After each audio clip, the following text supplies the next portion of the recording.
assunto. Como são 7 encontros, vai dar para a gente trabalhar com bastante detalhe. Tá? Alguém já estudou essa matéria? Livros históricos? Já pegaram? Muito tempo. O senhor chegou a estudar alguma vez? Já? Bom, livros históricos vai abordar a parte dos livros que tratam com a questão da história de Israel. Tá? Vamos, antes de qualquer coisa, isso aqui eu vou trazer um slide na semana que vem também. Eu vou tentar ilustrar mais ou menos aqui a questão de Israel. Nós temos o primeiro fato interessante aparecendo na Bíblia, que é a criação. Tá? Se alguém quiser copiar, pode ficar à vontade. A criação é o primeiro fato importante. Depois da criação vem a queda, depois da queda vem o homicídio, depois do homicídio vem um outro grande fato importante, que é o dilúvio. Esse foi um outro fato importante que ocorreu no momento. Deixa eu ver se alguém está me chamando aqui. Não. Depois foi o dilúvio. Depois do dilúvio, nós tivemos, vamos dizer, o desenvolvimento da nova civilização, com os filhos de Noé, Sem, Cã e Jafé. E a gente vê cada um deles ficando com uma região geográfica no mundo. Cada um foi para um continente. O Cã foi para a região africana, o Sem foi para a região asiática e o Jafé para a Europa. Então, teve essa divisão continental. Das gerações de Sem e de Cã, geram-se um povo e da geração de Jafé também. Só que da geração de Cã surge Cux, e de Cux surge Nimrod. Gênesis capítulo 10, versículo 8. Infelizmente, Nimrod contamina todas as nações com a idolatria. A gente vai entrar nisso na próxima aula com mais profundidade. Tá? Eu vou falar quem foi Nimrod, com maior propriedade para a gente. Infelizmente, depois da contaminação de Nimrod, começa o projeto da criação de Israel. Qual é o outro fato importante que a gente tem aqui? A chamada de Abraão.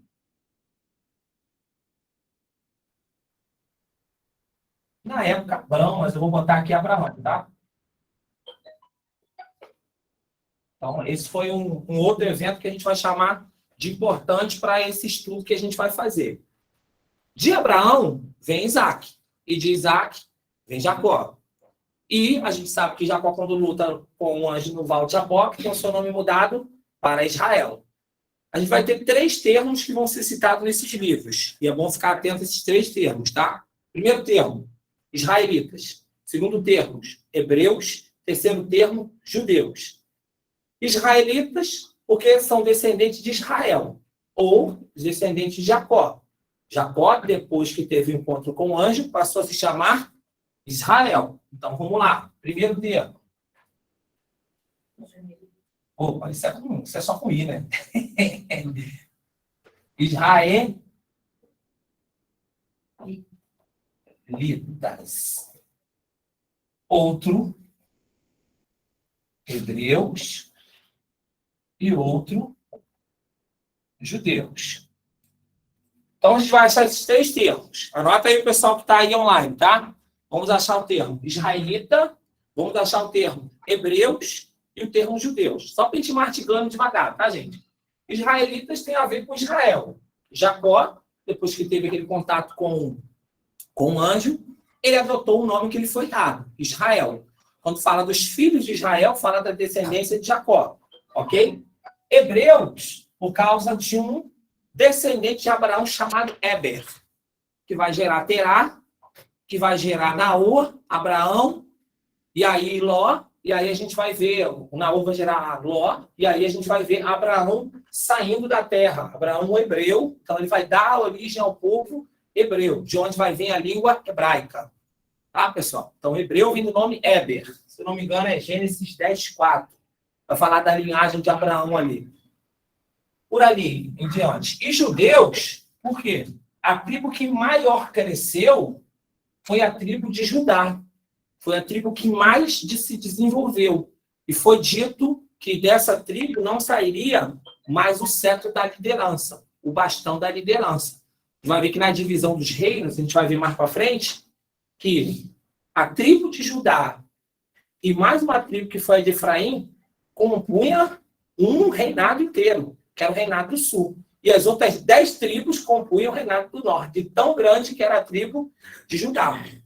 Então, por isso, esses 3 nomes. E esses 3 nomes vão aparecer nos livros históricos, tá? Só para a gente se familiarizar.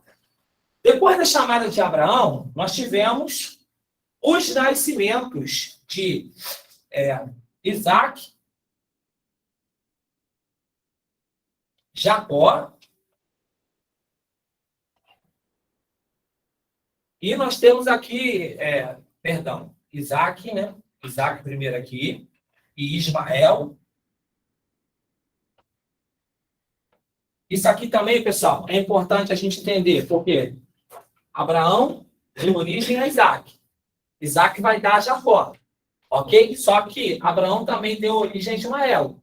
E nós vamos ver em alguns livros históricos uma colisão também dessas 2 descendências, um pouco mais para frente. E a gente vai ver que Isaac vai ter Jacó e vai ter Esaú, que também tem o nome de Edom, né? Que aqui também é importante a gente saber que daqui vão se gerar os edomitas.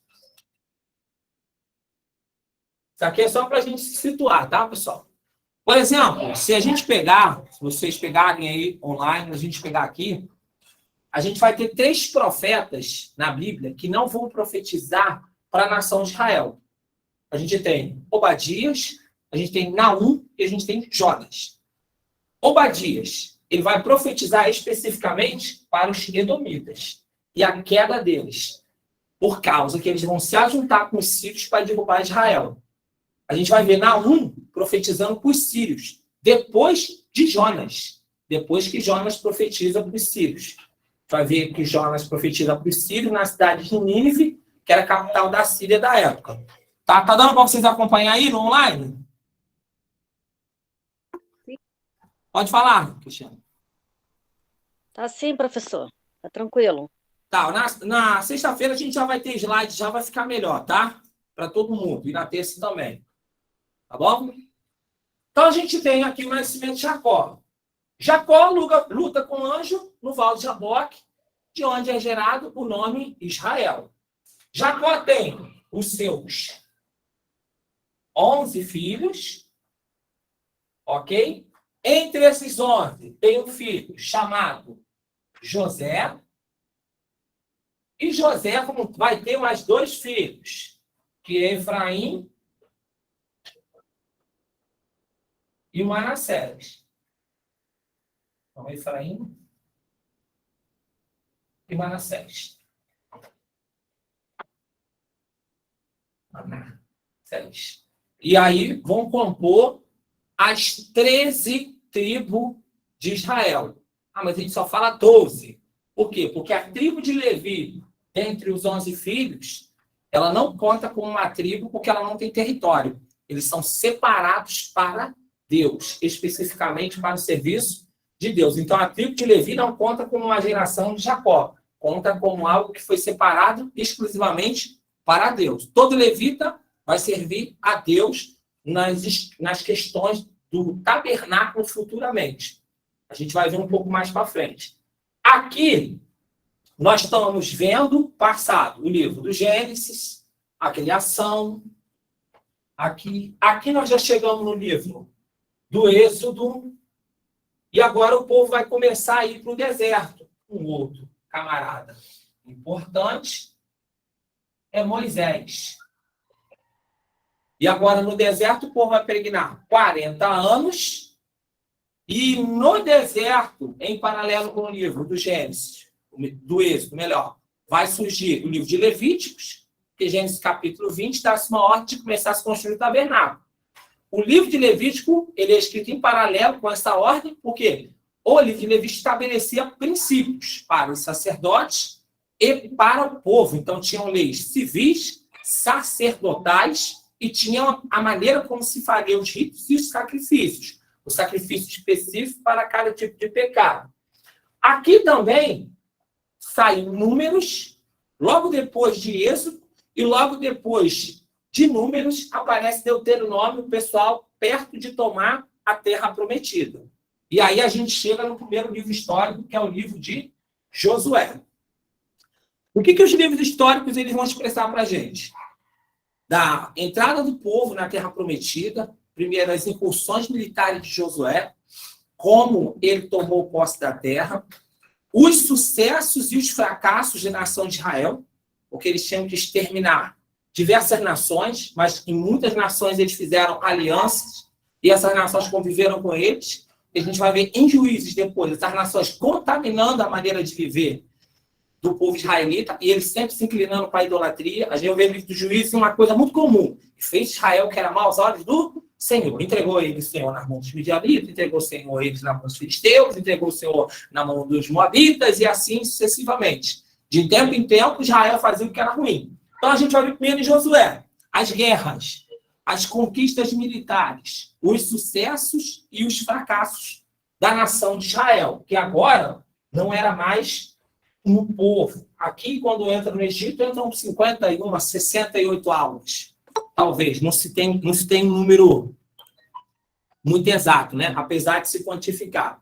Mas quando sai aqui, com Moisés, sai 4 milhões só de homens, sem contar as mulheres e as crianças. Então, de fato, é uma nação, mas ainda não tinha composição de uma nação, porque ainda não tinha uma terra e também não tinha uma cultura. Isso tudo estava se desenvolvendo.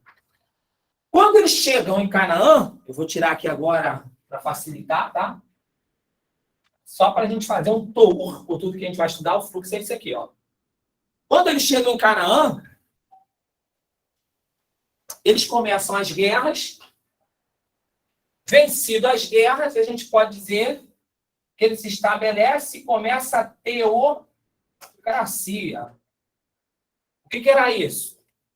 Depois da morte de Josué, depois da morte de Caleb, eram levantados juízes e esses juízes governavam o povo.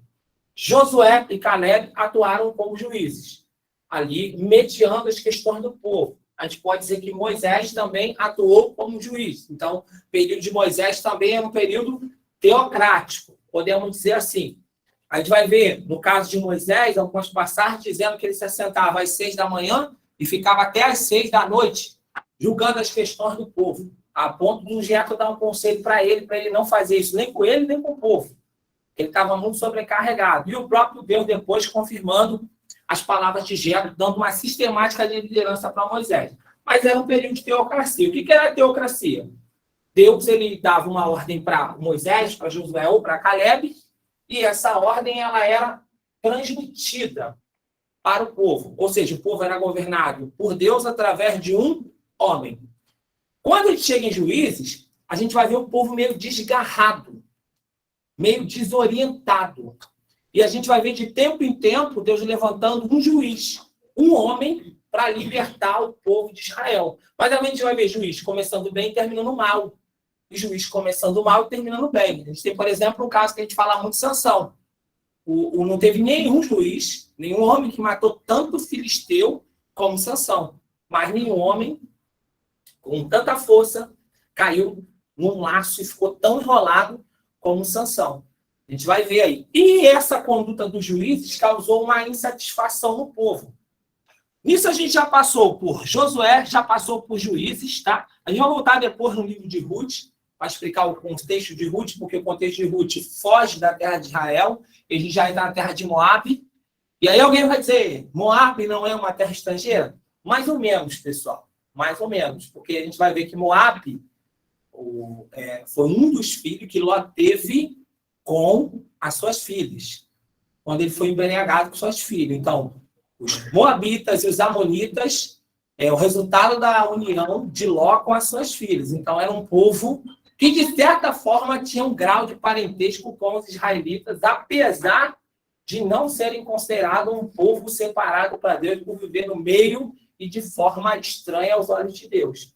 Tá dando para todo mundo acompanhar aí? Pessoal aí online, tá dando para acompanhar?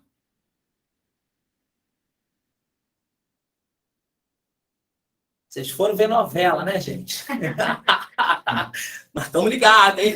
O pessoal está dando sim aqui.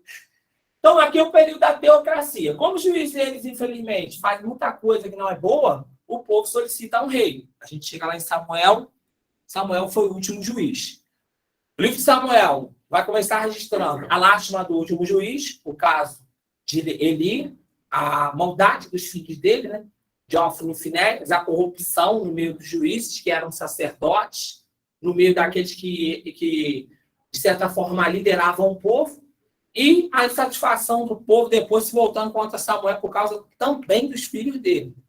Samuel ele não cometeu os mesmos erros que ele, mas os filhos dele também não seguiram os princípios estabelecidos pela lei. Isso causou indignação no povo. E aí o povo pede um rei. Aí, pessoal, nós vamos sair do período da teocracia para começar o período da monarquia. E agora que a coisa já fica interessante, porque a gente vai dividir a monarquia em dois momentos. Deixa eu acertar esse celular aqui. Eu chutei meu celular. Quase que eu mesmo me dou um prejuízo de 200. Então, a gente começa o período da monarquia. A monarquia, pessoal, começa com o Reino Unido. O que é o Reino Unido? A gente tivemos o primeiro rei, Saul, o segundo rei, Davi, o terceiro rei, Salomão. A gente vai ter o livro de Samuel, o livro dos reis e o livro das crônicas, começando a fazer o registro da vida desses reis do período monárquico, do período da monarquia. A gente tem Saul, foi um rei que reinou 40 anos, no entanto, foi um rei que, ao final do seu reinado, no meio do seu reinado, ele foi reprovado. A gente teve Davi, que assumiu... Vou só botar aqui no modo avião aqui, pessoal. Deixa eu botar só no modo avião aqui, senão a gente não consegue, né?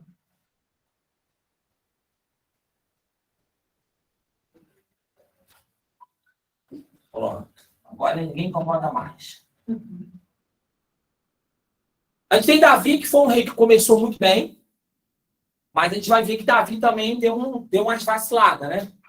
Primeiro rei de Davi foi a esposa de Urias. Se envolveu lá com a Betseba. A gente vê ali registrado. E a Bíblia, assim, ela é tão, vamos dizer, espetacular, que a Bíblia não se preocupou em cobrir o erro de ninguém. Ele foi clara com os erros de Davi, mostrou o preço que ele pagou, a maneira como ele arquitetou ali, a maldade que ele fez.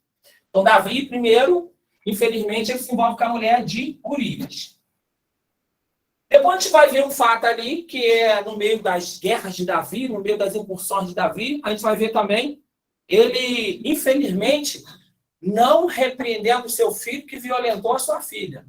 E a gente vai ter um filho mais velho, que era irmão dessa filha violentada, irmão de pai e mãe, né?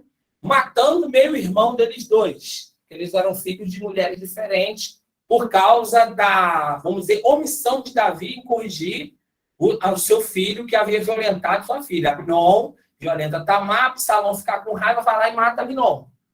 E aí a gente vai ver depois Absalão tomando conta do reino de Davi e fazendo a mesma coisa que Abnom fez com Tamar, mas com as 10 esposas de Davi.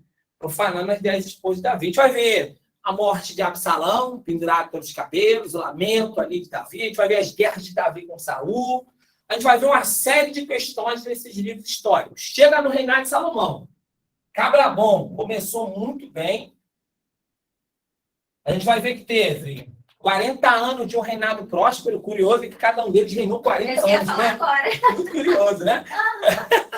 São exatos 120 anos, tá, pessoal? Do Reino Unido. O curioso. O tempo dele levou 40 anos para ser construído? Não. Levou em torno de 27 anos. Ele não conseguiu construir de imediato. Ele começou a ir lá para o 6º ano do seu reinado. Diz a história, foi no 34º ano do reinado de Salomão. Tá? Então, assim, eles reinaram exatamente 120 anos. Salomão, um cara que sem igual, né? A gente vai ver as histórias de reis, as histórias de crônicas. A gente não vai ver muita menção dele em Samuel. Mas a gente vai ver que ele tem julgamentos com discernimento, ele faz bem-holocaustos a Deus, a glória de Deus invade o templo, o próprio Deus aparece para ele, para falar com ele. Mas a gente vai ver que no meio da caminhada, Salomão se dá uma perdida. Por quê? Enquanto no reinado, a gente vai ver de Davi, e no reinado de Saul houveram muitas guerras, e isso exigiu de Israel muito recurso financeiro, muita mobilização militar, inclusive Saul vai perder a arca, Davi vai recuperar a arca, a gente vai ver isso. Vamos ter fatos que vão acontecer de pessoas morrendo, querendo carregar a arca. Mais agitado que o Salomão. Foi muito mais agitado. O de Salomão foi 40 anos, suave, gente, tranquilo, sem aborrecimento. Mas por quê? Porque Salomão, a gente vai ver nos livros históricos, vai se casar com uma princesa em cada província inimiga e ele vai fazer alianças políticas. E esses 40 anos do reinado dele vão ser 40 anos bons, em que Israel vai desenvolver muito, em que o povo vai ter muito ganho financeiro, mas também vai pagar muito imposto pela construção do templo. E aí a gente tem um outro fato ali, infelizmente, 1 Reis, capítulo 11, se você quiser ler aí, ou guardar essa referência, depois a gente vai estudar isso mais a fundo, vai falar que Salomão casou-se com 700 mulheres, 300 concubinas, e essas mulheres eram mulheres estranhas, do qual Deus havia orientado aos israelitas que não se casasse. Aí vai falar que ele casou com moabitas, sidônias, além da filha do faraó, ou seja, ele fez aliança até com o Egito. Até então não tem problema nenhum, era uma questão política, ele era um rei, ele estava tentando ser pólido, né, no governo dele, apesar de estar quebrando os princípios da lei. Mas o agravante vem no versículo 6, porque a Bíblia vai dizer que estas vão perverter o coração de Salomão, e o coração de Salomão não vai mais ser perfeito com o Senhor, como andou Davi, o seu pai. Mas Salomão vai se entregar às idolatrias por pedidos das suas esposas. Dagon, Moloque, Astarte, Astarote, Istar, Inaná, uma série de deuses vão passar a ter um lugar de serem cultuados dentro de Israel. Aí a gente vai ver um outro fato aparecendo, que é o fato da divisão dos reinos. Posso apagar esse lado aqui? Tá bom, vou apagar esse lado aqui para facilitar a gente, tá?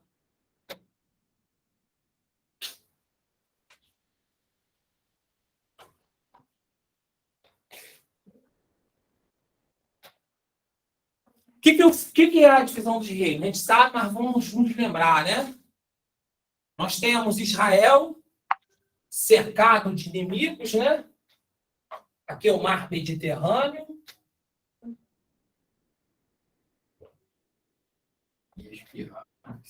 Espirra aí, irmão. Fica tranquilo. Espirra aí, fica tranquilo, não tem problema não. Aqui é o mar Mediterrâneo. Aqui é o Egito. Vamos dar uma boa melhorada nisso aqui, né? Aqui é a Filistia, onde moram os filisteus, que depois vão tomar posse desse território de novo. Aqui é a Síria.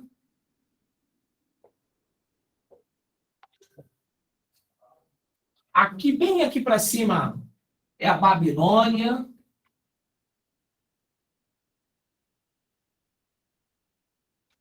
Bem aqui para cima. Vou usar só essas cidades que vão usar. Tem outras cidades, tá? Tem a Média, a Persa aqui, tá, gente? Mas eu vou usar só essa aqui. São dois jeitos diferentes, né? É. Exatamente. Então, ele está cercado de nações inimigas. Salomão tinha aliança com todo mundo. Então, ninguém iria atacar Israel. Nem os filisteus nessa época ousavam atacar Israel. Israel se tornou um reino tão forte que as pessoas do mundo todo vinham para presentear Salomão, para ver a grandeza das obras, né? As arquiteturas de Salomão. Disse que ele foi um grande construtor, né? Inclusive ele que projetou ali o templo, um homem que recebeu uma sabedoria subhumana, vamos dizer assim, né? E Israel era um reino só. As 12 tribos estavam sob a orientação de um mesmo rei. Nos livros históricos, primeiro Reis, principalmente, ali por volta do 12 e do 13, a gente vai ver a Bíblia falando de um homem chamado Jeroboão. E, melhor, nos capítulos 8 e 9, capítulo 11, 12 e 13, a gente já vai ver eles como reis. Jeroboão mesmo. Jeroboão foi uma espécie de mordomo de Salomão que não gostava da maneira como ele tratava os seus súditos, porque via ele muita riqueza e as pessoas pagando muitos impostos. E esse cara começou a minar o reino dele. O que ele faz? Persegue esse homem com medo de ser morto por ele, vem e se esconde no Egito. O Egito é o quê? Uma cidade pagã. Só que quando o reino cai, quando ele se casa e permite que a idolatria entre Israel, uma das coisas que Deus diz é o seguinte: eu tinha prometido a Davi que nunca faltaria um rei da casa dele e que minha aliança com ele, sobre as 12 tribos, seria perpétua. Só que longe de mim tá coisa. Por causa de Davi, Deus pega um filho de Salomão, que é Roboão, como o senhor falou, bem falado, né? Roboão, e coloca ele aqui no reino de Judá, no sul, aonde vai ter uma composição de 2 tribos. E pega esse cara que estava no Egito e coloca aqui no norte. Roboão. Jeroboão.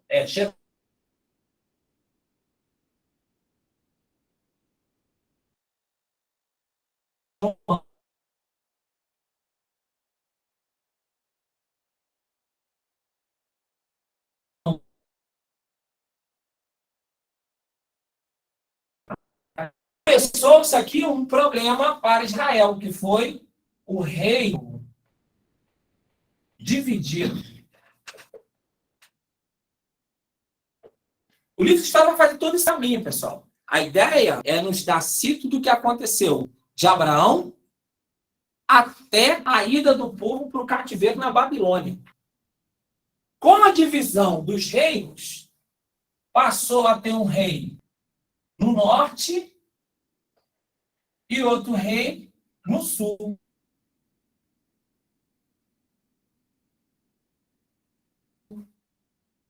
Ele estava onde? No Egito. E no Egito tem o quê? Cara, me pega um lugar chamado Betel e um outro lugar chamado Samaria. E ele tem uma ideia. Todo judeu tem uma obrigação. Eles têm que ir lá no templo. O templo estava do lado sul. Ele, com medo pessoal das 10 tribos, descer para o reino do sul para cultuar a Deus no templo, se ajuntar com o Roboão para tirar ele do poder, ele pega a idolatria do Egito e traz para dentro do reino de Israel, que já estava contaminado com a idolatria das esposas de Salomão. Então ele bota um ídolo aqui, um poste ídolo, a Bíblia vai dizer, né? E um outro poste ídolo aqui em Samaria. E eles vão começar a cultuar Deus estranho. Vou mostrar um gráfico para vocês na semana que vem. Vocês vão ver que vão passar 20 reis em Israel. 20 reis idólatras. Aqui, ó. E 20 reis em Judá.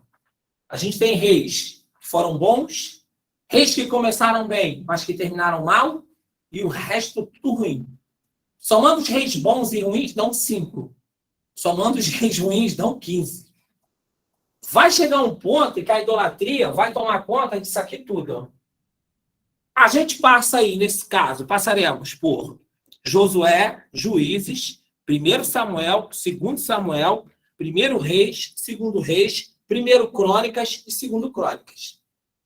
Em paralelo com a corrupção desses reis, vão começar a aparecer os profetas, que não será alvo do nosso estudo, mas que começam a surgir da necessidade de reconduzir o povo para a lei, para os princípios de Deus. Está dando para todo mundo entender? A ideia era colocar o povo de volta nos trilhos, no lugar certo. Só que assim, vão passar reis, vão voltar reis, vão sair e vão voltar, e o povo não vai se arrepender. Vai chegar um tempo, gente, que a gente vai ter aqui, ó, no Reino do Norte, Atália. Vocês vão ver isso na semana que vem melhor. Quem é Atália? A filha de Acabe e Jezabel. E Acabe e Jezabel é ao contrário. É o contrário. Atália é aqui embaixo. Aqui, ó. Acabe e Jezabel reinando em Israel. E Atália reinando em Judá. O ponto de que a cultura Baal toma conta de tudo. O que acontece? Os profetas começam a alertar Israel e Judá sobre a ira de Deus se eles não se voltassem de volta para Deus, se eles não abandonassem a idolatria. Israel e Judá insistem na idolatria, sempre levados à idolatria por uma liderança. A primeira coisa que acontece, a gente vai ver um registro de Judá, de Israel, sendo levado em cativeiro para a Síria. A gente vai ver os sírios fazendo fortes incursões militares. A gente tem Naamã, um general sírio. A Bíblia vai dizer que ele era um varão muito poderoso, né? Porém leproso. Era um cara de grande conceito, porque através dele, Deus havia dado livramento aos próprios sírios. Ele, de algum momento, ele lutou contra os exércitos da Babilônia e da Média Pérsia, e ele venceu, com a ajuda de Deus. Coisa curiosa, né? A gente vai ver que Deus tem um projeto com a Síria, porque Deus vai mandar dois profetas para lá. E esses 2 profetas que vão para lá, vão preparar o caminho do povo que vai ser levado em cativeiro para lá. Olha o que os livros de Crônicas e Reis vão registrar. Vão registrar o período que eles vão ser levados para a Síria. Essa área, deixa eu só permitir aqui. Essa área aqui, ela vai sofrer uma grande diminuição, porque quando Israel perde a guerra para a Síria, vamos dizer que os filisteus, eles recuperam uma parte do seu território, então os filisteus passam a vir para cá, e os sírios passam a vir mais para cá. Então o território, ele diminui. Passa-se um tempo, pessoal, para ficar melhor aqui, passa-se um tempo, percebe-se que aqueles que foram levados para a Síria casaram-se com mulheres que são da Síria, ou casaram-se com homens que são da Síria. Então, gerou uma segunda classe de israelitas, de hebreus, de judeus, os 3 logo, né? Que eles chamam de mestiços. É uma coisa inaceitável entre os judeus, porque os judeus só se casavam entre eles. Daqueles que não foram mortos, quando o exército da Síria entrou, a gente vai ver muitas guerras da Síria, a gente vai ver Senaqueribe, inclusive, um rei sírio, querendo atacar o reino do norte, o reino do sul, só que tinha um rei bom lá, o rei Josafá, e o rei Josafá, por ser homem de Deus, Deus vai dar livramento, ajudar, e vai mandar uma confusão no meio deles mesmo. Então vamos ter muitas incursões, tá? A gente aqui já tem uma resposta interessante. Por que Jonas não queria pregar para Nínive? Simples, pessoal. Porque Nínive, exatamente. Nínive estava em constante guerra com Israel. Quantas vidas os ninivitas? Os assírios já não tinham tirado de Israel, porque nessas indas e vindas sempre morriam pessoas, antes deles conseguirem tomar, vamos dizer assim, posse de Israel. Infelizmente, pessoal, eles só conseguem por causa de um segundo povo, que vai ajudá-los, permitindo que eles passem por aqui e contornem para atacar Israel. Os edomitas. Quem são os edomitas? Os descendentes de Esaú. Aqueles que deveriam se ajuntar com Israel para proteger Israel, se ajuntam com os ninivitas para destruir Israel. Ou seja, descendentes de Jacó e descendentes de Esaú, em vez de se ajudar, estavam colidindo. Apesar de Jacó e Esaú se tornarem amigos, a gente vai ver os irmãos, as descendentes, as gerações futuras, levando um rancor muito grande pelo fato da primogenitura ter supostamente sido roubada ou negociada, né? É difícil até dizer ali o que é o que, né? Porque o cara vende, né? Deixa eu só ligar aqui, tá? Que ele deu um sinal aqui que vai descarregar. Tá tudo descarregando. Até o meu bolso. Vem cá, meu filho. Vem pra cá. Os edomitas se ajuntam, infelizmente, com os assírios, permite que eles passem, os israelitas são levados em cativeiro, os que não morrem vão para Nínive e começam a aprender tudo de Nínive.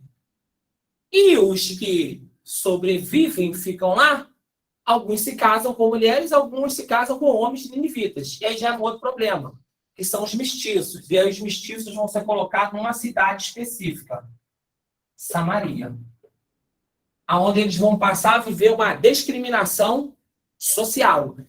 Lembra que lá Jesus vai ver uma rixa entre os judeus e os samaritanos? Inclusive os judeus e os samaritanos não se falando, e os judeus não podendo adorar no templo, mas indo adorar no monte, porque eles não eram considerados judeus dentro das terras da Palestina naquele momento, que não vai ser mais Israel. A gente vai ver isso aí, por causa disso daqui. Ó. Uma rixa que foi alimentada por causa de um preconceito social. Israel cai, passa a pagar tributos à Síria, mas nesse momento esse rei também já está ganhando muita força, que é o rei da Babilônia. Em contraste com os livros históricos, os livros de Reis e Crônica, nós vamos ter profetas como Jeremias, nós vamos ter profetas como Isaías, já profetizando a queda de Israel e a queda de Judá. E a gente vai ver, inclusive, Jeremias citando Nabucodonosor como um servo. Nabucodonosor, meu servo. Deixa eu achar aqui a referência para me passar para vocês, para a gente ler aí, ó.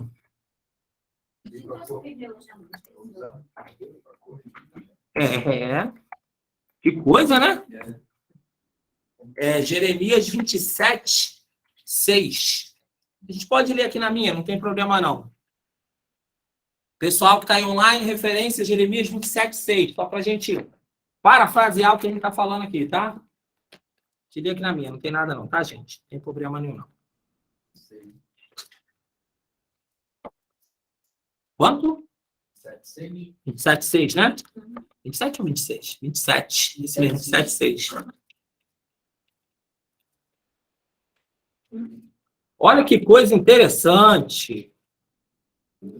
Todas as nações servirão a ele e a seu filho e ao filho de seu filho, até que venha o tempo da sua própria terra, da sua própria terra, quando muitas nações e grandes reis o servirão. E acontecerá que se alguma nação e reino não se virá ao mesmo Nabucodonosor, rei de Babilônia, e não puserem o pescoço debaixo do jugo do rei de Babilônia, visitarei com a espada e com fome e com peste essa nação, diz o Senhor, até que eu os consuma pelas suas mãos.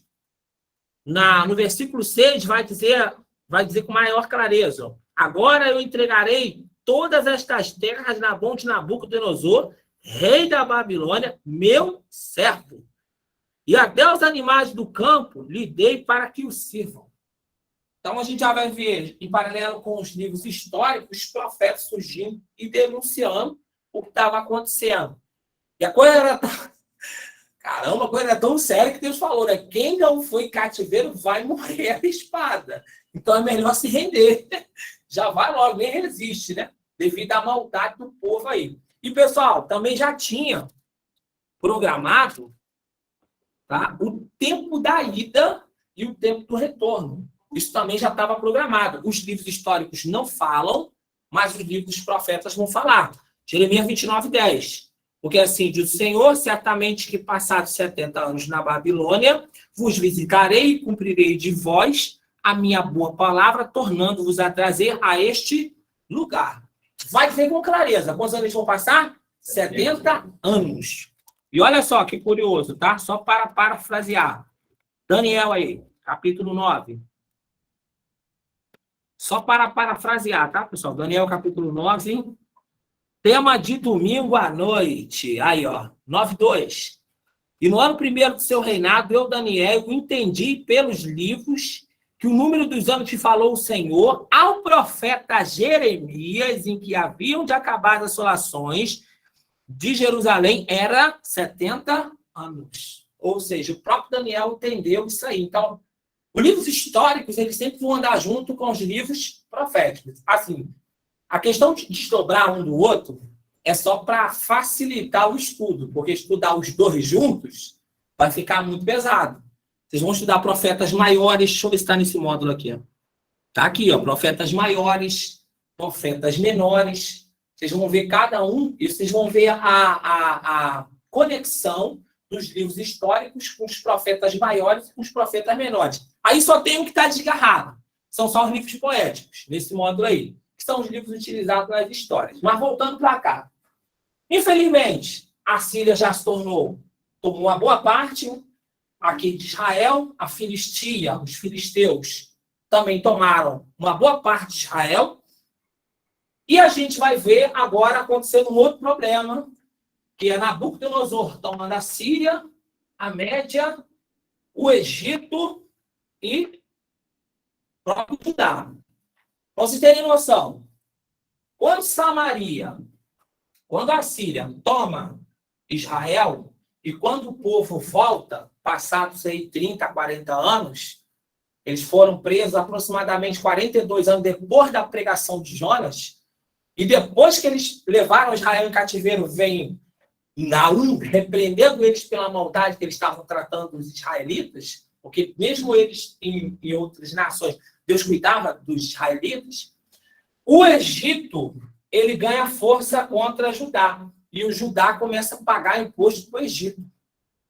Aí vem Nabucodonosor, ganha Judá e os egípcios e passa a cobrar imposto deles dois. E aí, em vez dos reis ficarem quietos, pagando impostos a Nabucodonosor, porque Jeremias já tinha profetizado que Nabucodonosor iria ser soberano sobre as terras, vai o rei Eliaquim, o último rei, se ajunta com o faraó e vão fazer guerra contra Nabucodonosor. Nabucodonosor vem a primeira vez, leva uma boa parte dos mais jovens, inclusive Daniel, Ananias, Azarias e Misael, né? Vão nessa primeira leva, e depois disso, ele já vem, já destrói tudo. E aí a gente tem os profetas também aparecendo aí. Um deles é Ezequiel, profeta pós-exílico, dizendo que estava no meio dos exilados no rio Quebar. E ali ele vai trazer profecias para o povo na Babilônia. Um profeta israelita profetizando para a nação de Israel, mas dentro da Babilônia. Aí vem os babilônicos. Rebenta com Judá. E aí vem os filisteus. E os outros povos, né? Os povos cananeus, e tomam posse mais terras. Os egípcios tomam posse de mais terras. E agora, infelizmente, tanto Israel como Judá estão prejudicados. Acabam-se aí primeiro Reis, primeiro Crônicas, segundo Reis, segundo Crônicas, e entram os últimos livros históricos que a gente vai estudar. Esdras, por quê? Esdras vai dizer o seguinte, que o período que Daniel passou, Daniel vai presenciar uma troca de governo de lá. Aqui agora não é mais Israel. Aqui agora tem esse nome. Filistia. Só que o nome aqui não é Filistia. Aqui no original tá Filistia. De onde vem? Palestina. Tá? Então, qual é o nome que vai ficar essas terras aqui? Palestina. Quando o povo vai, essas terras perdem a identidade, vamos dizer assim, né? Deixam de se chamar Israel, até porque as nações já estavam querendo recuperar essas terras há muito tempo. Os filisteus, os jebuseus, os amorreus, os cananeus, os jazeus. Estavam querendo de olho nessas terras. Daniel passa pelo reinado dos babilônicos. e pelos medos e os persas. E dentro do conceito político, Daniel, de alguma forma, ele consegue alcançar o caminho, o coração dos reis. E a gente vai ver Esdras recebendo ou registrando uma ordem de um rei, se eu não me engano é o rei Ciro, vamos abrir lá, e o próprio rei Ciro falando que Deus o havia dado uma ordem de edificar uma casa que estava em Israel e em Jerusalém. E ele vai falar do Deus dos céus que havia entregado a ele todos os reinos. Olha que coisa interessante. Mesmo o povo preso, mesmo o povo exilado, a gente vai ver que Deus utilizou os profetas para preparar uma condição do povo voltar. A gente só está fazendo um panorama hoje, tá, pessoal? Não, vai ser Esdras. Esdras capítulo 1, tá? Aqui, inclusive, pessoal, a profecia de Ezequiel 37 tem a ver com isso aqui e tem a ver com isso aqui, tá? Ezequiel 37 está falando do povo sem esperança, preso na Babilônia, vendo Israel e Judá destruído. A glória de Israel havia passado, o templo foi destruído. Como é que pode, né? Um lugar que foi tão forte se destruir assim tão rápido? Se dividiu, ficou sem terra. Mas, ó, perceba a desgraça de qualquer lugar. Jesus, ele foi muito inteligente. Abre aí, quem puder, abre e lê para a gente aí. Mateus 12, 25, pessoal, tá? O pessoal do online. Essa a gente pode considerar que é a desgraça de qualquer lugar. Qualquer lugar. Subsídio. Exatamente. Não subsiste. Exatamente. Você vai ver Jesus ele falando, Jesus expulsando o demônio, ele sendo acusado de expulsar um demônio pelo espírito de um demônio, né? Você expulsa o demônio pelo espírito de Beelzebub. 12, 25. Pode ler, se você achar aí, pode ficar à vontade. Se você tiver vontade para ler, pode ler. Jesus, conhecendo os seus pensamentos, disse-lhes: todo reino dividido contra si mesmo será arruinado, e toda cidade ou casa dividida contra si mesma não subsistirá. Olha só, Jesus cita 3 elementos, ó. Reino, cidade E casa. e casa. Casa significa o quê? Família. Família. Olha que coisa terrível. Se a família se divide, se a igreja se divide, se o Estado se divide, ele já está abrindo porta para ele ser destruído. Eu estava vendo aí esses dias, eu estou fazendo um trabalho para a faculdade, no livro A Arte da Guerra. É um livro de estratégia comercial, do Sun Tzu, né? Rapaz, aquele cara fala um negócio que parece o Satanás falando, sem brincadeira falando. Ele dá uma ideia, ele chega e diz assim, eu gosto muito desse livro, tá? Nunca li, não. Eu já ouvi falar, mas eu nunca li, não. Ele é muito bom. Mas a Arte da Guerra. Mas você trazendo aquele livro como mundo espiritual, parece que ele é o diabo. Mas, na verdade, ele é um estrategista. Olha o que o cara vai dizer. Se a vitória nas guerras está na arte da dissimulação. Primeiro, se o teu inimigo parecer forte, pareça mais forte que ele. Nunca demonstre fraqueza. Se você parecer forte, seja dissimulado, se mostre como fraco. Não deixe o seu inimigo ver a sua força. Ele vai dizer. Se o teu inimigo está unido, você tem que desuni-lo. Primeiro, você tem que plantar uma discórdia entre eles. Segundo, você tem que dividir. Quando eles estiverem divididos, você tem que atacar de maneira repentina, sem que eles consigam se ajuntar para se defender. Cara, aí tu lê essas coisas, tu fala, rapaz, não é que é assim que o Satanás ele ataca? Desse jeito. Ele vai dividindo, e quando discorda ali, acabou. E quando está todo mundo afastado, ele vem agora, eu vou pegar individualmente. Esse livro é interessante, tá, pessoal? A Arte da Guerra. Mateus 12, 25 falou sobre isso. Infelizmente, pessoal, Daniel ele percebe essa questão, ele passa pelos reinos babilônico, médio e persa, e a gente vai ver Esdras registrando o retorno desses israelitas de volta para a Filistia, ou para a Palestina, não mais com o nome de Israel, porque as nações não permitiram mais que se adotasse esse nome. A gente vai ver, ó, Esdras vindo para reconstruir a cidade. Primeiro, foram 3 etapas, tá? Esdras vindo e reconstruindo as cidades. A gente vai ver depois que melhor, Zorobabel vindo e construindo a cidade. Deixa eu mudar isso aqui, tá? Zorobabel vai ser os primeiros a vir. Isso quando eu dou uma viajada. Depois de Zorobabel, vem Esdras. E depois de Esdras, vem Neemias.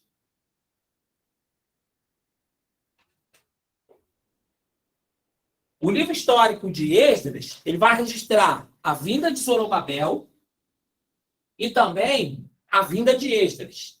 A vinda de Zorobabel com aproximadamente 11 mil homens para construir a cidade.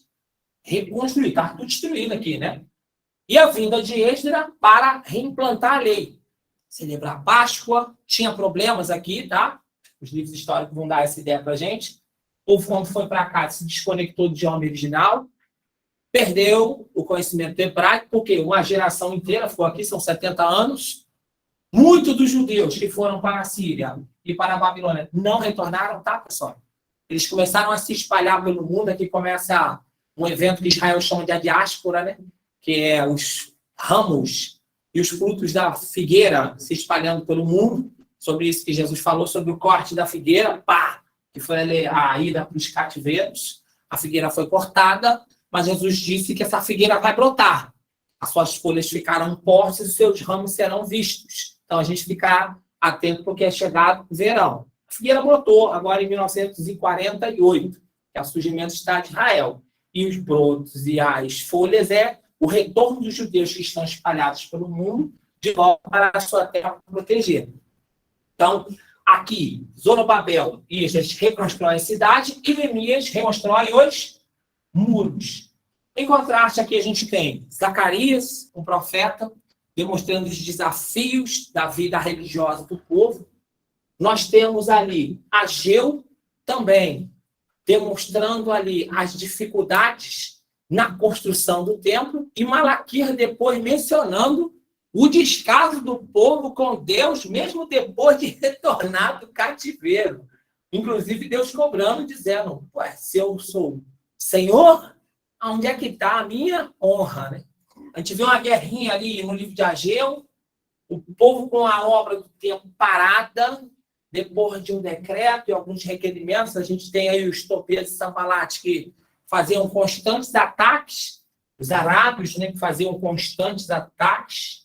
Os arábios ficavam mais ou menos aqui, ó. Ficavam cidades arábias, né? Tobias, Sanbalat, Gesem, esses caras fazendo constantes ataques à reconstrução de Israel. Por quê? Porque os arábios eles eram contra colisão de nações. Os descendentes de Ismael ficaram felizes com a queda dos descendentes de Jacó, os descendentes de Isaac, bem falado, né? Que Ismael. Olha que problema sério. Os pais e os filhos brigando, né? A gente tem Isaac e Jacó em conflito. E a gente tem Jacó e Esaú em conflito. Coisas que foram levadas para frente. Então, os arábios não queriam que a Palestina voltasse a se tornar, chamar Israel novamente. Lutavam ali o tempo todo. Então, as obras do templo pararam. Quando foi liberado por voltar a construir o templo, o povo se estacionou, se acomodou, ficou preguiçoso. E aí, Ageu vai dizer que o povo estava semeando muito, colhendo pouco. Comendo, mas não estava se alimentando. Recebendo, mas o que recebia não era suficiente. E até o que recebia, Deus assoprava, por causa da obra que deveria ser feita, que estava parada. Quando ele decide fazer a obra, tem dois grupos aqui. Tem um grupo de homens que saíram daqui novos e foram para a Babilônia, mas retornaram, já idosos. Eles diziam que a glória desse último tempo nunca ia ser igual ao do primeiro. E tinha uma geração que nasceu na Babilônia e que estava ansiosa por reconstruir o templo, com motivação. E aí os mais antigos choravam, e os mais novos queriam trabalhar. E isso causava uma divisão nesse pessoal que tinha retornado. E aí é onde a gente vai dizer que a glória da última casa vai ser maior do que a da primeira. Já olhando para o templo que Herodes iria construir 430 e poucos anos depois. Tá? Os livros históricos vão trazer todo esse panorama, pessoal. Vai mostrar toda essa questão para a gente. Vai dar detalhes de como foi a tomada da Terra Prometida, do que os israelitas perderam, de como foi as monarquias, de como o reino se dividiu, do quão isso foi custoso para os israelitas, o quanto isso teve um preço muito alto para os israelitas, infelizmente, os cativeiros assírios e babilônicos e os retornos dos cativeiros. Tá? Mas mesmo livros históricos, volta e meia a gente vai parar e vamos dar uma olhada em algum profeta para complementar e até para preparar vocês aí para essa matéria futura aí. Tá bom? Tá dando para entender? O pessoal aí do online está conseguindo entender, pessoal? Sim, professor. Ok. Na semana que vem a gente vai ter slide, vai melhorar. Então vamos lá. Quais são os livros que estudaremos? Página 11. Página 11 aí. Pega aí o seu material aí agora. Nós estudaremos o livro de Josué, as guerras do povo. Tá? Página 11 tá aí também? Tá certo? As guerras do povo. As guerras de Israel, como Israel ele tomou posse. Tá? Nós vamos dar ênfase em algumas cidades, como, por exemplo, a cidade de Jericó. A evidência arqueológica é que a cidade de Jericó ela foi atacada por Deus, e não por homens. Porque os muros não caíram para dentro, os muros caíram para fora. Coisa curiosa, porque se houvesse um ataque nesse caso, seria de dentro para fora. E como eles estavam presos, encerrados, com medo, desmaiados, como ele vai dizer, não poderiam atacar a si mesmos. Vamos falar do tamanho dos muros, da estrutura dos muros. Um muro com 9 metros de altura, com 11 metros de altura, com 6 metros de largura, um vão de 4 metros com água, e depois um outro muro de 6 metros. E aquele muro inteirinho caindo para fora. Essa primeira guerra. A gente vai falar um pouquinho sobre isso. E as outras guerras de Josué. Já em Juízes, a gente vai falar, depois da morte de Caleb, o povo sendo estabelecido. Em paralelo, a gente vai falar um pouco sobre o que aconteceu em Moabe, com Ruth, uma moabita, casando aí com Boaz, né? Um israelita. E dali vindo Jessé, e daquela geração de Jessé que vai nascer Davi. Vamos falar de 1 Samuel, que é o fim do período teocrático, e o início do período monárquico, a unção de Davi, as guerras de Davi, a maneira como Davi vai poupar Saul diversas vezes. Vamos falar da unção de Saul também, dos pecados de Saul, dos erros de Saul. Vamos falar das lutas de Davi, por exemplo, com o gigante, trazer algumas dimensões ali, do qual era o tamanho do gigante na época que se estipula, né? Qual era o peso da armadura dele, transmitido para a nossa unidade de medida de hoje, né? Porque a Bíblia menciona uma linguagem meio desconhecida, né, da gente. Vamos falar também dos reis, falando do início do reinado de Salomão, da queda do reinado de Salomão. Vamos falar sobre a divisão dos reinos e sobre a procedência dos reis do reino dividido, as suas maldades, né? Quem são esses reis? Crônicas também vai falar a mesma coisa, sendo que Reis é um relato e Crônicas é outro. A gente vai ver que o Crônicas já é mais um relato sacerdotal, já Reis já é um relato mais histórico. A gente vai falar sobre Esdras, que é o retorno do povo, os pontos principais, a reconstrução da cidade com Zorobabel, os homens sendo orientados a irem a trabalhar pelo próprio rei Ciro, né? Eu nem li, ó. Esdras capítulo 1, versículo 1, eu fiquei devendo aí o pessoal, eu não li, ó. No primeiro ano de Ciro, rei da Pérsia, cidade ali, ó, que deixou de ser Média, passou a ser Pérsia, para que se cumprisse as palavras do Senhor pela boca do profeta Jeremias. Jeremias está presente entre muitos profetas. Despertou o Senhor o espírito de Ciro, rei da Pérsia, o qual fez passar um pregão, fez um inventário por todo o seu reino, como também por escrito dizendo, assim diz o rei Ciro, rei da Pérsia, o Senhor Deus dos céus me deu todos os reinos da terra, ele me encarregou de edificar uma casa em Jerusalém, que é em Judá. Quem há entre vós de todo o seu povo, seja o seu Deus com ele, e suba a Jerusalém, que é em Judá, e edifique a casa do Senhor, Deus de Israel, ele é o Deus que habita em Jerusalém. E todos aqueles que ficarem andando que andarem peregrinando, os homens de seu lugar ajudarão com a compra de prata, de ouro, com fazenda, com gado, fora as dádivas voluntárias para a casa de Deus que habita em Jerusalém. E aí já vai vir as listas depois, quem foi, quem não foi, e aí vai ter o ajuntamento do povo como um só homem no capítulo 3 e começando as obras aí. Então, a gente vai falar sobre esse retorno em Esdras, com Zorobabel, com a própria reimplantação da lei por Esdras. A gente vai falar sobre a construção dos muros, a dimensão, os desafios que Neemias teve, a logística que ele utilizou na época e como ele conseguiu construir aquele muro em 53 dias, que era um muro enorme, né? Tirar os escombros e reconstruir aquilo em 53 dias. Vou falar sobre o Esther, porque enquanto o povo está em cativeiro na Babilônia, os judeus em outros lugares começam a ser perseguidos. Aparece aí o rei Assuero, que era um rei da Média Pérsia também, e vamos ver Esther, a Radassa, né? Sendo escolhida para ser uma de suas esposas depois daquela questão de Vasti. E aí a gente vai ver aparecendo Ramã, que era um camarada antissemítico, né, que naquele momento já começou a cultura de ódio contra os judeus, querendo matar os judeus, baixando aquele decreto maluco, né, decreto politeísta, que os judeus não iriam seguir.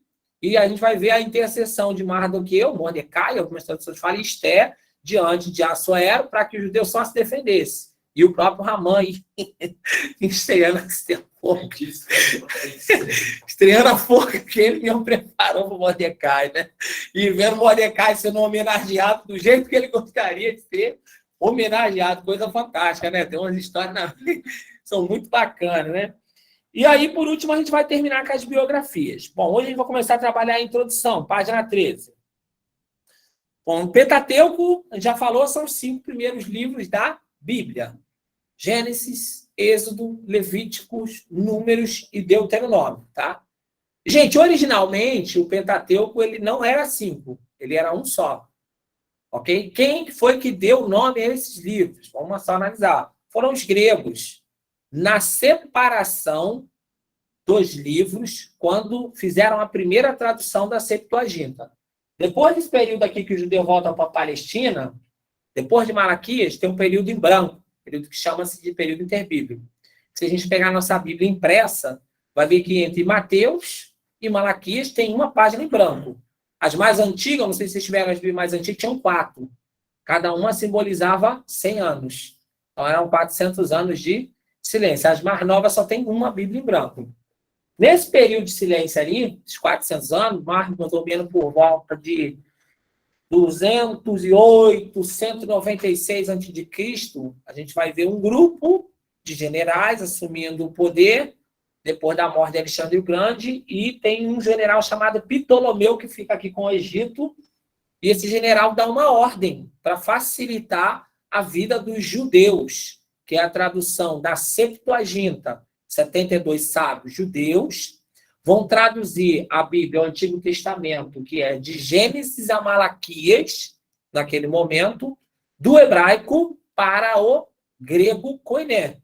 É nesse momento que o Pentateuco ele é dividido e ele passa a ser 5 livros, ou uma unidade de 5 livros. Até então ele era um livro só, em ordem cronológica. Por que ele foi dividido? Para facilitar o estudo. Nesse momento também a Bíblia não tinha capítulo e versículo, tá, gente?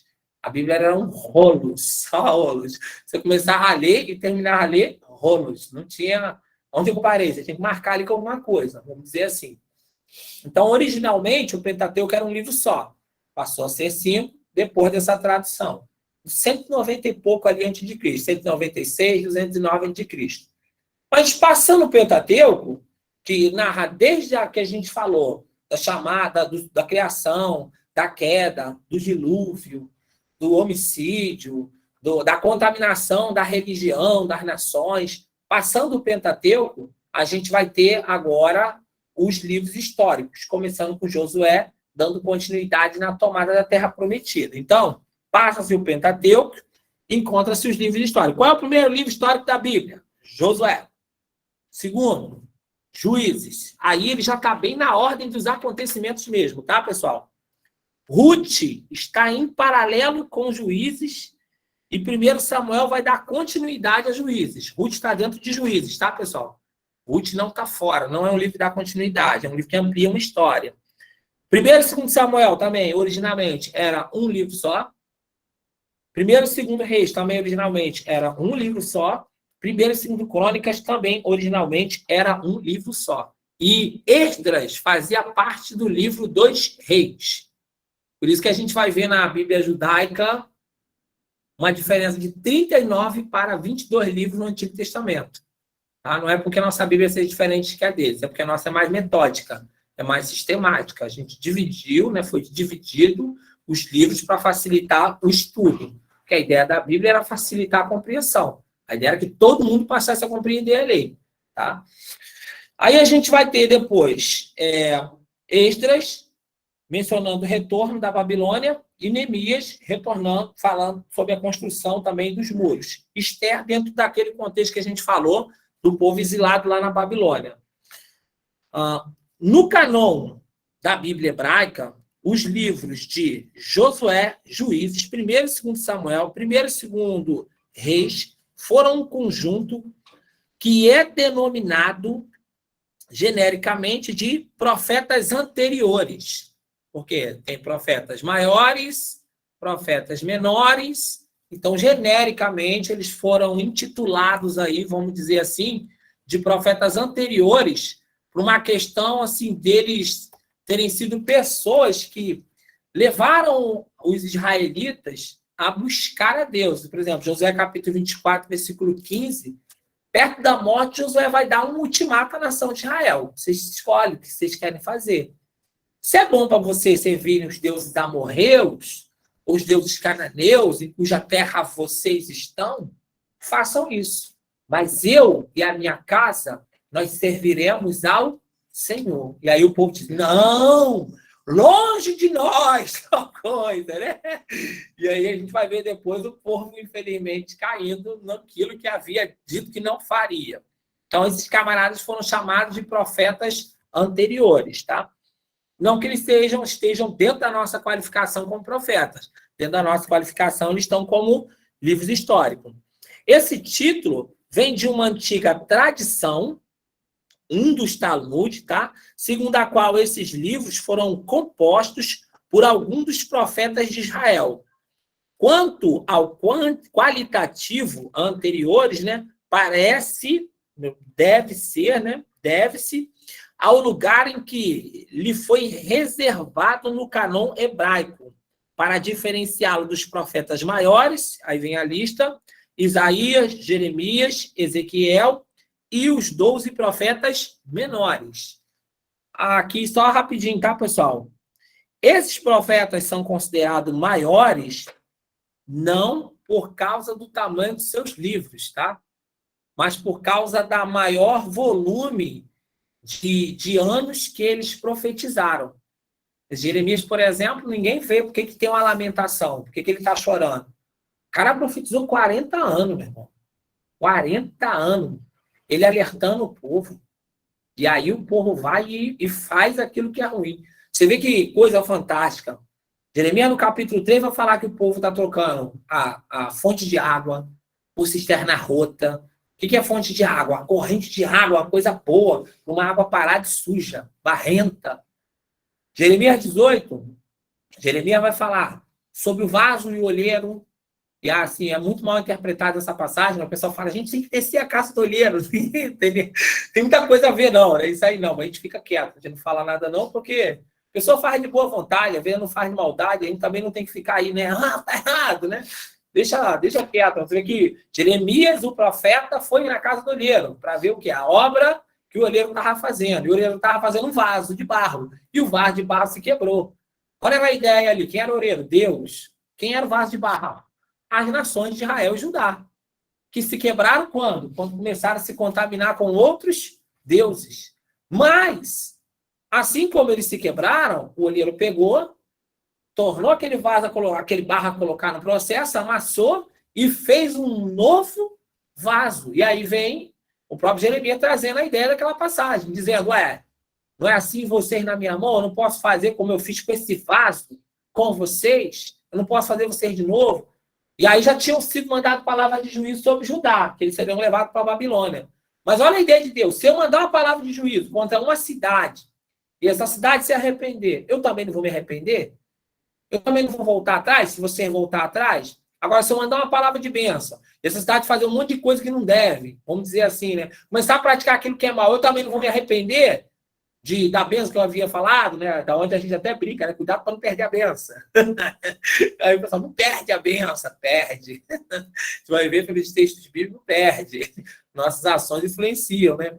A gente vai ver que Jeremias profetizou 40 anos, o cara foi preso, o cara foi espancado, o cara foi colocado dentro de um esgoto, de uma cisterna, dentro de um calabouço no Palácio Real, e depois o cara viu o povo sendo destruído. Então, profetas maiores pela quantidade de anos que eles profetizaram. Jeremias foi um dos que teve maior participação nesse caso aí.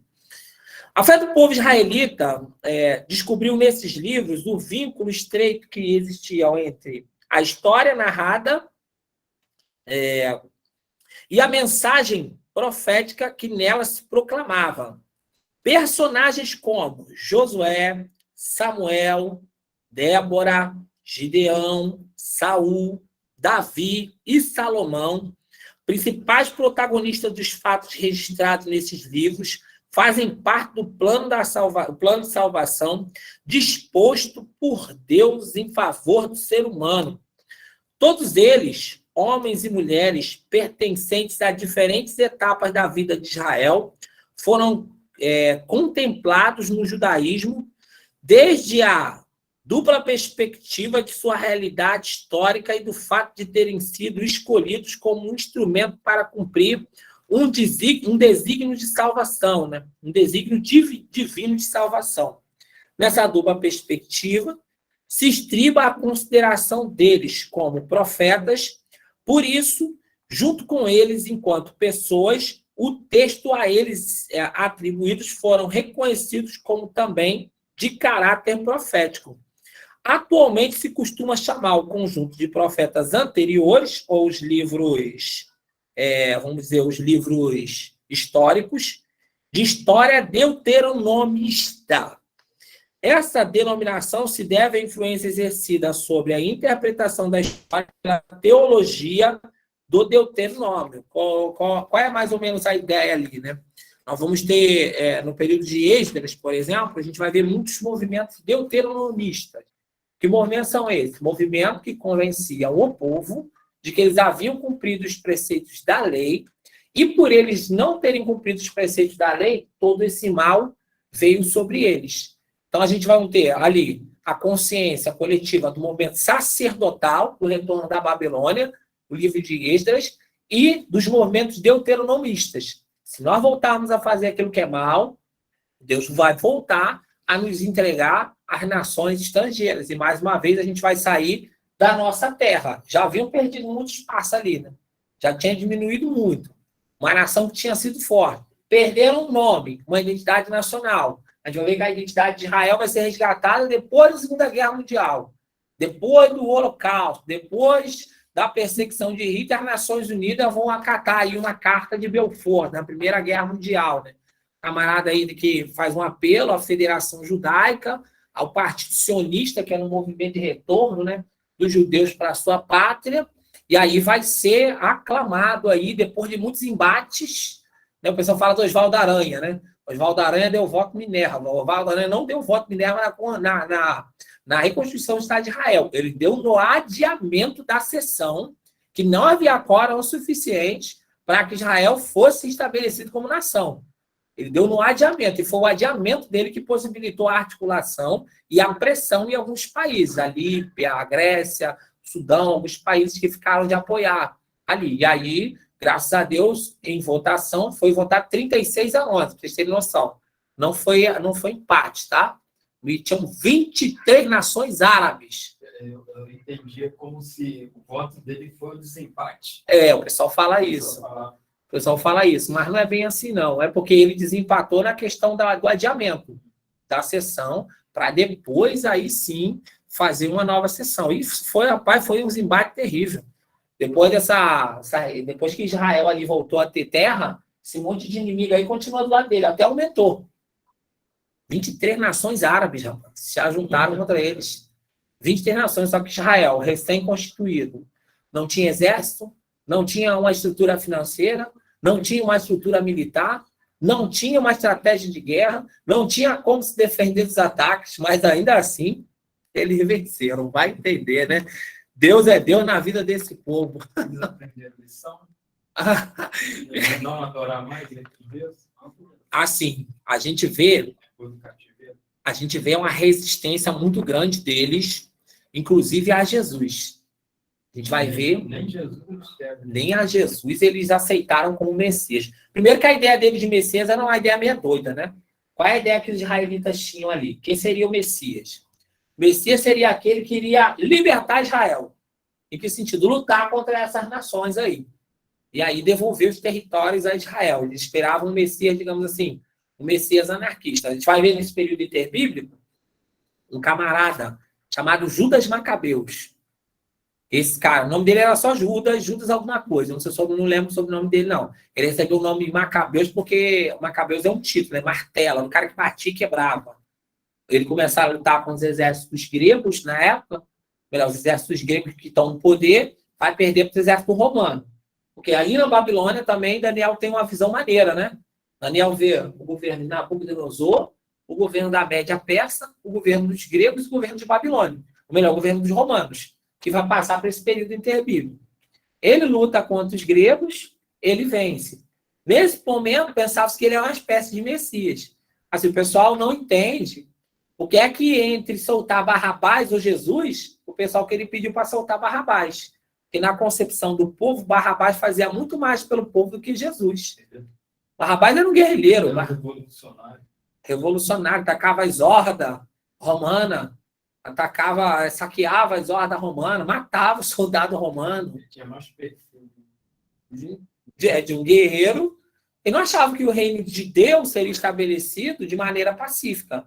Eles achavam que seria por meio da espada, da guerra, né? A ideia deles era essa. Então, eles eram um povo meio... Eles tornaram muito... E até hoje, eles são muito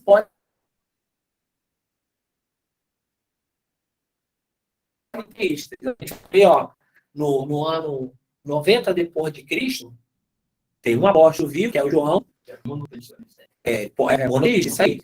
Monoteísta, adoram só um Deus. Eles detestam o politeísmo, muito obrigado. Detestam a crença em mais de um Deus. O próprio Maomé, no ano 606, vai ter que fazer aliança com ele. O teu Deus não é o nosso. E não teve aliança dos judeus com o Estado Islâmico, com os islamistas na época, o movimento muçulmano. Não teve. Os caras são muito... Ó, no ano 90 depois de Cristo, eles se tornaram tão, assim, digamos, tão sério, levam tão a sério os escritos desses livros históricos, toda essa etapa que Israel viveu, que eles fizeram um sínodo, um concílio, que é chamado um concílio de Jâmia, né? E esse concílio eles fizeram para votar alguns livros que estavam circulando na atualidade. Quais os livros da atualidade? Os evangelhos, as epístolas paulinas, né? E as cartas universais. O livro do Apocalipse não tinha sido escrito ainda. O livro do Apocalipse foi de 98, aí depois de Cristo, lá em Patmos. Aí, João é um apóstolo vivo, alguém que depois de tentar ser morto, não conseguiu o imperador matar, prendeu ele na mineraria, numa ilha, né? De Patmos, mineraria de carvão. Ou seja, ele foi trabalho forçado. Ele poderia ter sido convocado para esse concílio, para ser, vamos dizer ali, a voz da igreja. A igreja primitiva não foi convocada. Para ter noção, os judeus, os fariseus, os rabinos, taxaram a igreja cristã primitiva como a seita dos nazarenos. Eles disseram, esse termo aparece em Atos Apóstolos também, o Sinédrio falando da seita dos nazarenos, da seita do Nazareno, né? A seita de Jesus de Nazaré, eles não aceitavam a divindade de Jesus, fica até um ponto tão, assim, se torna tão forte, naquele momento ali, essa resistência entre os judeus, que começa o movimento do arianismo, onde a divindade de Jesus começa a ser discutida. 300 anos depois, o Constantino vai ter vamos dizer assim, um concílio, e nesse concílio ele vai sanar essa questão, vai juntar alguns bispos, alguns presbíteros, e vai acabar com essa dúvida da divindade de Cristo, que até isso vai ficar em queixa ali, diante da igreja, vai ficar sendo colocada à prova dentro da própria igreja. Nesse sínodo de Jônia, para vocês terem noção, eles vão reprovar todos os escritos depois de Esdras. Então, Macabeus, Tobias, Judite, Eclesiástico, o livro de Adão, o livro de Eva, Oração de Manassés, um monte de livro apócrifo, pseudo-apócrifo que tinha na época, eles vão desqualificar. E eles vão dizer que os livros só podem ser canônicos se forem escritos até o período de Esdras, em hebraico, dentro do território de Israel e reconhecido pela comunidade judaica. Como os escritos do Novo Testamento era em grego, escrito depois de Cristo, nem todos dentro da nação de Israel, porque as cartas de Paulo veio das prisões, de Roma, de Efésios, de Éfeso, de Gálatas, de Tessalônia. Eles desinvalidaram todos os livros do Novo Testamento, resistiram firme ao Evangelho. Resistiram firme. Se o Evangelho se espalha ali, não ia crescer no meio deles, não. Porque a maioria dos judeus, até, pessoal, aqui é uma informação interessante, que quando o Esdras vem, quando ele começa a implantar a lei, o hebraico tinha se perdido. Esdras é um dos poucos que conhece o idioma original, porque ele é rabino de sinagoga, ele começou a ter sinagoga no mundo todo, ele é escriba e ele é um dos sacerdotes que não estão em Israel. Começa a ensinar a lei, ensinar o hebraico judeu novamente, e é daí que surgem os fariseus. Os fariseus nem todos são ruins, sabiam disso? Os fariseus, na verdade, são os ortodoxos. São aqueles que, vamos dizer, puritanos. Eles privavam pela lei. É isso aí, essa é a palavra correta. No período de Alexandre o Grande, ele vai vir com a ideia da helenização. Os judeus vão adorar aquilo ali. Os fariseus vão resistir. Surgiu ali os ortodoxos e os liberais. Quem são os liberais? Os saduceus, que vão questionar Jesus lá no capítulo 22 de Mateus. Que a concepção de ressurreição dos caras é completamente fora da Bíblia, porque a ideia dele é a ideia do Campos Elíseos. As ideias gregas que também foram absorvidas pelos romanos. Aquela história que eles contam em Mateus 22, da mulher que casou, que teve marido, morreu, não sei o que lá, e quem quer ser o marido dela lá no reino do céu? Aquilo é uma ideia romana, grega romana, porque eram saduceus, eram aqueles judeus que tinham adotado a cultura, vamos dizer assim, né, helênica. Já os fariseus não, nem todos eles eram mal. E teve fariseus bons também nos tempos de Jesus. Por quê? Associa seu nome fariseu à hipocrisia. E hoje até dizem, crente fariseu. O pessoal fala, né? Não é, assim, são questões completamente diferentes. Então, a gente tem um fariseu, Nicodemos, capítulo 3 de João, ele vai ter com Jesus. E tem um outro fariseu que vai repreender o Saulo, Gamaliel, vai dar uma chamada no Saulo, rapaz, se esse momento não for um momento de Deus, ele não vai adiante. Se for, ele vai. Agora, abre teu olho para tu não se achar lutando contra Deus. E o que acontece? Paulo mesmo, Saulo recebe uma visita de Jesus, confirmando as palavras de Gamaliel. Eu sou a Jesus Cristo a quem tu persegues.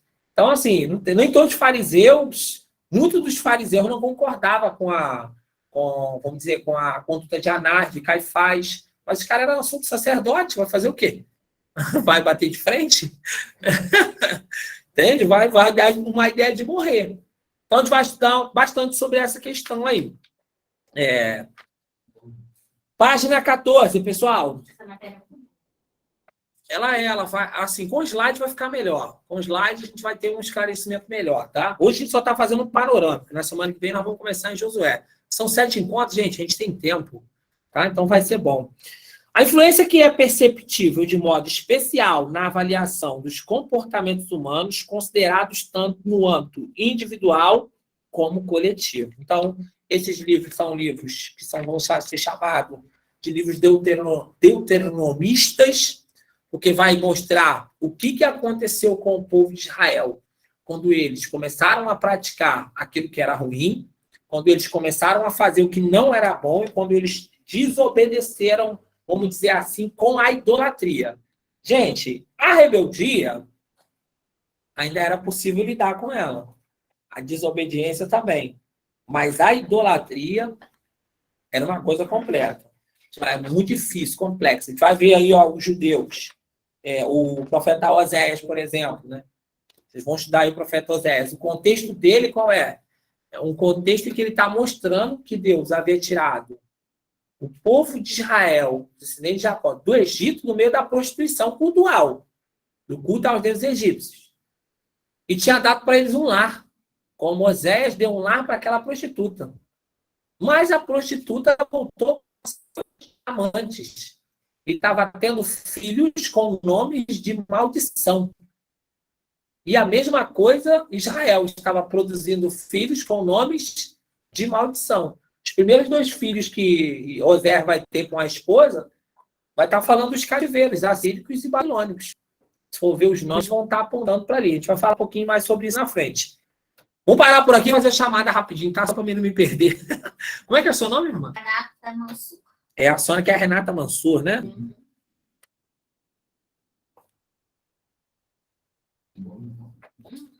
O slide vai ficar melhor. O senhor? Rapaz, foi o senhor que me socorreu. O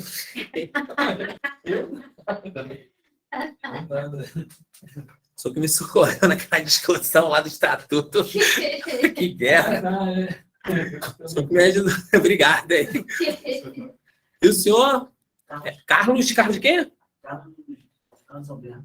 É Carlos Alberto, né? Aí a gente tem a Daniele Costa.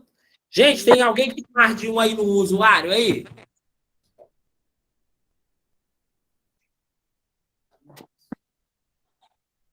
Cristiana Nóbrega.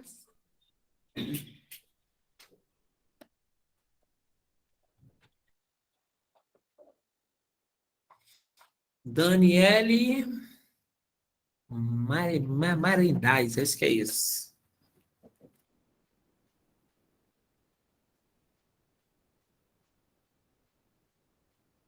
Flávia Calixto. Semana que vem eu vou usar a lista. Graciele Viana. Tá faltando um irmão, Ademir. Tô aqui, professor. Bom, Graciele. Graciele Viana. E a Jaqueline Brito. Diminuiu a turma? Qual a impressão minha? 1, 2, 3, 4, 5, 6, 7, 8, 9. Tinham 15? Acho que 15, né? Tinham 15, né? Ademir. Ademir. Tá faltando bastante pessoas aí. Tá bom, Jaqueline? Obrigado. Pessoal do online aí, quer falar alguma coisa? Não, professor. Tudo certo. Tá. E aqui no presencial, alguém quer falar alguma coisa, gente? Tá ótima a aula.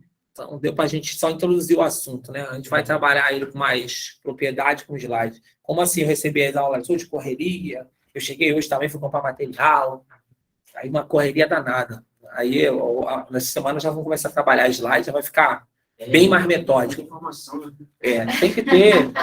Tem que ter um recurso visual bom. Tem que ser uma coisa muito prática. Igual na nossa igreja, a gente gosta de estar fazendo panorama bíblico, que é mais ou menos isso aí, né? Uhum. Aí ele está falando que é trabalhoso de fazer. Tem que sentar 2 horas e meia, 3 horas para fazer uma aula. Ele falou, é trabalhoso de fazer. Aí vai ter online e presencial também. Ô, glória. Manda o link. Eu vou lá aprender. Vou lá também. Então vamos encerrar, pessoal. Quem pode orar aí para nós aí? Sou meu irmão, pastor Jaime. Graças te damos, Deus, pela oportunidade que você nos dá de estar aprendendo a tua palavra, pela vida de cada um, Deus, que está participando desse curso, pela vida do nosso professor, pelas nossas vidas, ó Pai, nos guarda, nos livra de todo mal. Leva-nos em paz, ó Deus, possamos, ó Deus querido, estarmos guardando tudo aquilo que aprendemos, ó Deus, para nosso enriquecimento espiritual, Senhor, nosso amadurecimento. Seja conosco, Deus. Nós te pedimos, ó Deus, te agradecemos por tudo, em nome de Jesus. Amém. Amém. Graças a Deus. Bom final de semana. Pessoal, bom final de semana, não, boa semana, né? Boa semana. Ainda tem uma festa. É verdade. Vai na paz, meu irmão. Tchau, Boa professor semana, tá? Carlos. Obrigada. Boa semana, tá? Tchau, boa noite a todos. Boa noite, pessoal. Fica na paz aí, tá?